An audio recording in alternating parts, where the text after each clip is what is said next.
members did it. But it is what it is.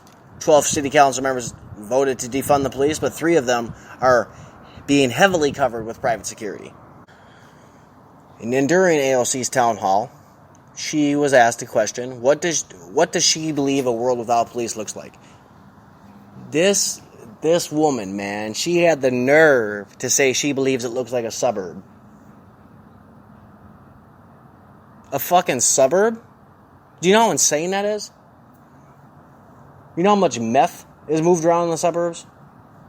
How much cocaine is? How much LSD is? How many guns are moved around in the suburbs? The suburbs are just as bad as the city. Only difference in my eyes is there isn't any alleys. In Minneapolis there are alleys. Out in the suburbs there are not. The shootings might not be the exact same. The violent crime might not be the exact same. But there's still violent crime and there's still a lot of issues. And the issues, I don't know if they will just outright change. Because that's a very naive statement, I think, to say that a world without the police looks like the suburbs. Because there's still mass crime just happening. It's just not as widespread. It might not be on every block. But there are some blocks over Minneapolis that crime's not as prevalent. I guess that just depends on the area and the street, right? But in AOC's eyes, oh no. Nope. No way, said Jose. And that to me, I think is fucked up. Like she was trying to say that kids in the suburbs aren't subjected to the school to prison pipeline, unlike city students are. Which I do not believe at all. I know at least 10 people that I went to high school with, middle school with, that are in prison right now. For violent crimes. For stupid crimes. I know at least 20 people that have lost their licenses because they couldn't quit drinking behind the wheel. And they're not even 30 years old. And yes, they all grew up in the fucking suburbs. It's just a point of mine, you know what I'm saying? And with the amount of violent crime that's raging through our major cities across the United States, it's just palpable. You can literally turn on the news at any hour of any day, whether it's independent news, local news, maybe not local news. Maybe it depends on the city, I guess, and local news, but national news or independent news, and you're going to find something about that. Some violence happened somewhere in one of the major cities. Which doesn't really surprise me. And when I think of people that, like AOC, or Ilhan Omar, or Presley, or Chuck Schumer, or Nancy Pelosi, or Governor Walz, or Mayor Frey, all these democratic socialists, whatever you want to call them, all these people that lean so far to the left that could care so little about the actual populations that they're supposed to be caring about. They don't give a fuck. They just care about whatever money's going to line their pockets next. And that I 100,000% believe. And on that note, there's so much going on in the world today that we had Kanye even come out and talk about he's going to run for president. I think I talked about it briefly. He wasn't going to be Democrat. He wasn't going to be a Republican. He was going to be the birthday party. He had his brilliant idea when he was showering, I guess. And he has now filed in Oklahoma. Paid the $35,000 filing fee. Now, a lot of people were thinking maybe he wouldn't want to run because of the scrutiny he'll have to go under for his businesses. And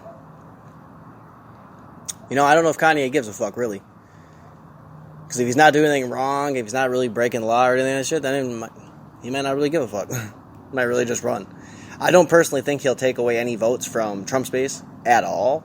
I think he'll take away from Biden's base, or the Green Party, or whoever else is running. I think he'll happily take away from their base. I don't think he's going to take away from Trump. Trump's actual base is pretty hardened to Trump.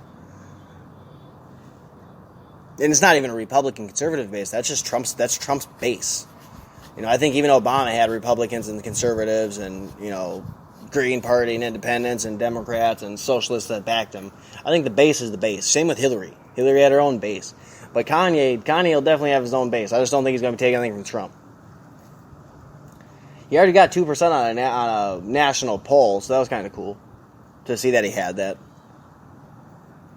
So I guess we'll see. Maybe it'll really be Biden, Trump, and Kanye, Trump, and Biden on the stage. I'll be dying if it is. I don't think Biden's got a fucking chance. I mean, Kanye was very vocal when it came to the presidencies for as long as I've been alive, essentially. As long as I've been paying attention to politics since was Bush and Al Gore. And I remember Kanye blatantly saying on MTV, Bush don't care about black people. I remember that shit. And then when you hear about Katrina and you know Bush really fucked Katrina on that one, so did FEMA. Just not a shock. And then like Governor Walz, I know this is like backpedaling, but Governor Walz could seem shocked that FEMA and the federal government wasn't going to give him any money for the riots that he allowed to take place. They didn't cash out Baltimore either when Baltimore rioted. So I don't know why Minneapolis thought they were going to get that green buck. I just don't see why they did.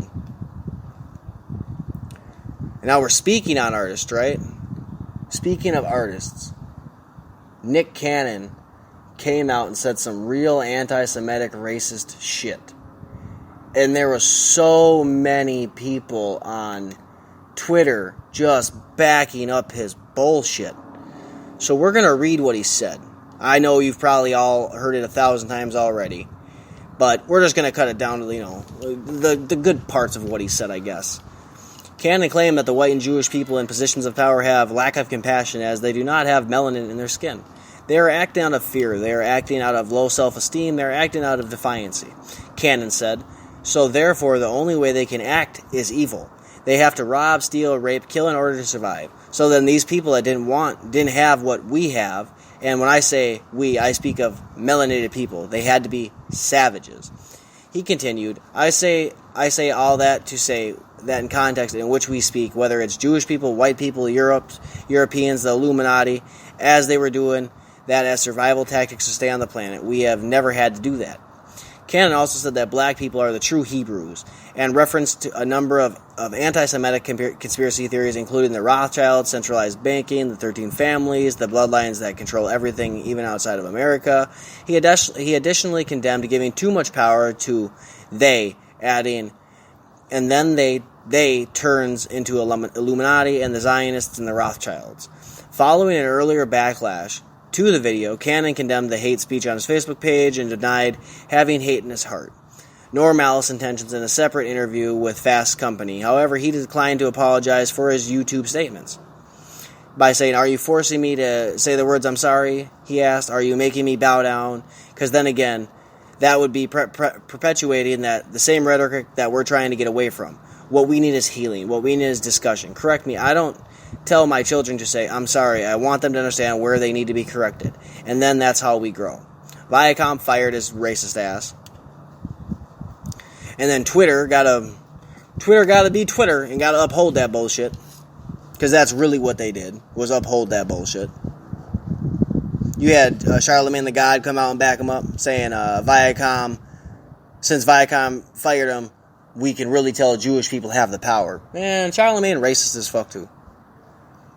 Diddy blatantly said, Nick come home to Revolt TV. Truly black owned. We got your back and love you for what you have done for the culture. We are for our people first. For us, by us. Let's go.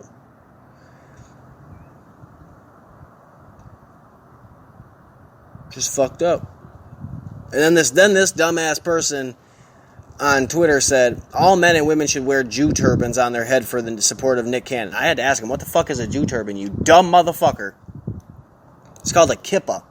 You fucking racist ass. And then this person said, y'all quick to cancel Nick Cannon, but y'all moving slow as shit on finding the arresting officers who killed Breonna Taylor. No, they're not moving slow. They're not.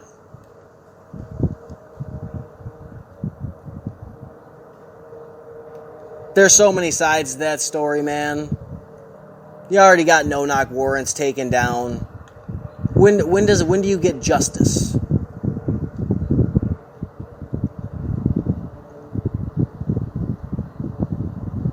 then even Dwayne Wade came out and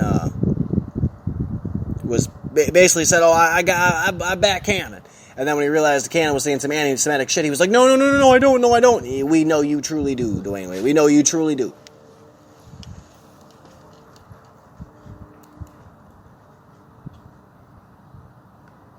And then this other person says, "Y'all mad at Nick Cannon, but not Trump for saying the Confederate flag is a freedom of speech."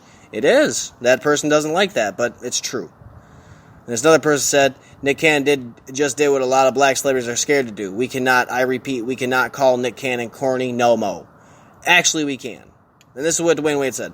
"I want to clarify my now deleted tweet. I was not supporting or condoning what Nick Cannon specifically said, but I had to express my support of him owning the content and a brand he helped create."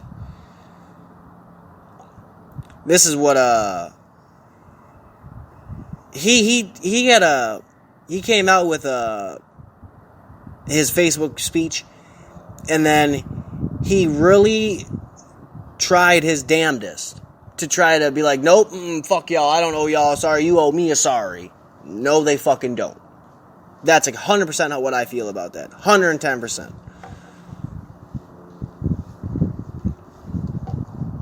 Now we really have social media collapsing inwards.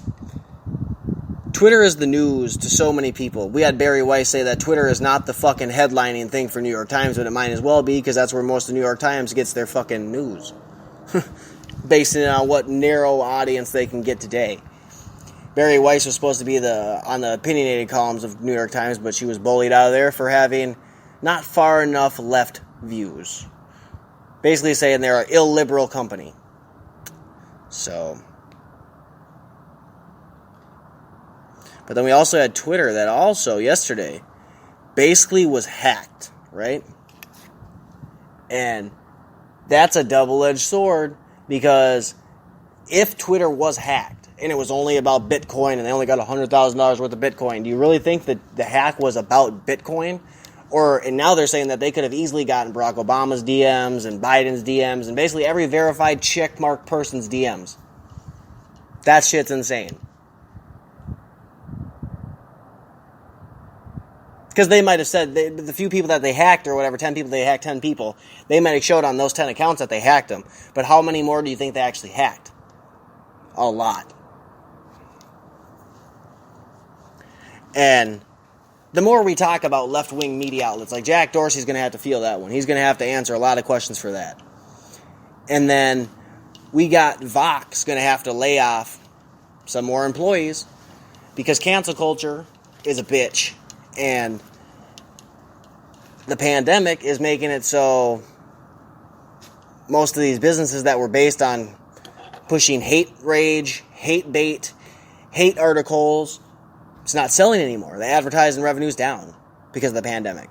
So now you got Vox, The Guardian, you got these two publications going to have to lay off employees, so the hate rage might not be there as much anymore. But then you also got one of the founders of Vox that signed the Harper's letter that was basically against cancel culture, sending out encrypted things every day like, "Oh, I have an opinion, but I won't share it." Like, first off, no one gives a fuck. Keep your opinion to yourself, because Vox, I'm sure, has already spread it. Now, where I was actually going with this whole thing was, I think Vox started to go downhill after they tried to go to war with Steven Crowder. Vox might have been the company, but Carlos Maza was using them as the horse that tried to go lead that into battle. It did not work. Steven Crowder throttled Vox. Throttled Carlos Maza. No matter how you try to flip it or make it fit your thought. Got murked. And I'm talking like for real murked. That wasn't just like oh shit, no, he got murked. Murked sauce. Murked sauce, Rick Ross, the boss. You know what I'm saying? It was bad. Now, CNBC reports the Vox media has informed its union that it plans to cut jobs as advertising revenue has slumped in the first and second quarters. Vox Media is preparing staff cuts to both unionized and non-union workers. Vox was 40% of its revenue forecast, was 40% off of its revenues forecast for the second quarter, and plans to miss its full year target by 25%. That was really just the gist of the article. Now,